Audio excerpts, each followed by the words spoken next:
बिस्मिल्लाहिर्रहमानिर्रहीम। अस्सलाम वालेकुम।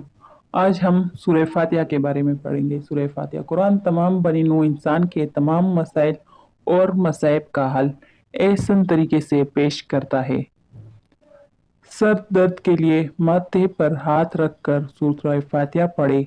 अव्वल व आखिर दरूद शरीफ पढ़कर दम करे। हर किस्म के दर्द सर के लिए और दर्द शकीका के दर्द के लिए मुफीद है। नंबर 2, पेट के दर्द के लिए नमक पर दम करके दे। मरीज थोड़ा थोड़ा नमक चाटे तो ये उसका पेट दर्द खत्म हो जाएगा। बुखार और हरारत के लिए 7 बार पानी पर दम करके मरीज को पिला दे, इंशाल्लाह शिफा मिलेगी। अगर ज़ोजैन में मोहब्बत ना हो तो मीठी चीज़ पर दम करके दोनों खाए, इंशाल्लाह दोनों में मोहब्बत पैदा होगी। कामयाबी के लिए 11 बार पढ़कर अपना काम जारी रखे। मुश्किल की कुशाई के लिए 21 बार पढ़े।